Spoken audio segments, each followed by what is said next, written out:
Hi, I'm Mary Kopczynski, the CEO of Regalytics. Here's your update on this week's 22,639 alerts.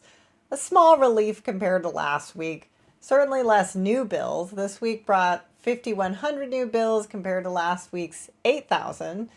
New York is in the lead this week with 1,392 new bills, but Hawaii is in number 2 with 1,036. The regulators of the week are New York and Hawaii. New York introduced a boatload of crypto, blockchain, facial recognition, data privacy bills, innovative technology stuff. I will get to those later. Hawaii was all over ESG, climate, and equal pay. Again, we'll get to those in a minute. The topic of the week is regulation best interest. I know there are a bunch of you who follow this topic pretty specifically, and for those of you who have no idea what I'm talking about, let's just say this rule, or should I say this bundling of laws, applies to financial advisors and what they're allowed to sell to you. For example, they can't suggest that you buy some crazy financial product just because they get a sales cut for selling it. So now they're obligated to disclose, make sure the products they suggest are things you understand and are appropriate for your sophistication and income level, ideally in the best interest of the customer. Believe it or not, this was not a formal federalized law until 2019.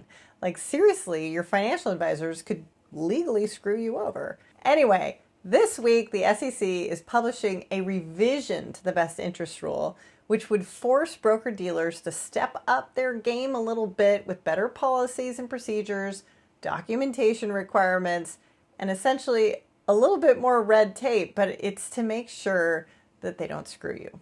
And the reason the SEC is doing this is because after all of their examinations of reviewing how well these broker-dealers implemented the rule, they found a lot of failures. People maybe got trained once, but not regularly. There was no way to prove, for example, that they looked at alternative instruments that might have been better suited for you.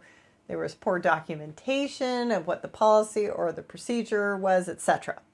So if you're in any way involved in the broker-dealer compliance world, this is obviously a major focus area for you. You have until March 5th to comment, and also there is a exam results that you should take a look at. Now, for those of you in crypto, Coinbase, I'm telling you, regulators smell blood in the water. The most recent fine on Coinbase Europe was out of the Netherlands, 3.3 million euro fine for not registering their securities in the country. The U.S. Office of Science and Technology is developing a national digital assets research and development agenda, and they are looking for feedback on what they should focus on. You have until March 3rd. Custodia Bank, a pretty hot startup out of Wyoming, was rejected by the Fed to become a member because their risk management framework just wasn't up to snuff in comparison to all the risk around crypto. And as I said, New York had quite some ideas this week. They proposed a new bill requiring certain disclosures for virtual token products. They proposed that state agencies could accept crypto for government payments. You could pay your taxes in Bitcoin. They proposed that signatures and records for blockchain tech would be enforceable, which means they essentially would be acknowledging the presence of smart contracts as legally binding instruments. So we'll see what passes. New York also went after a number of privacy concerns.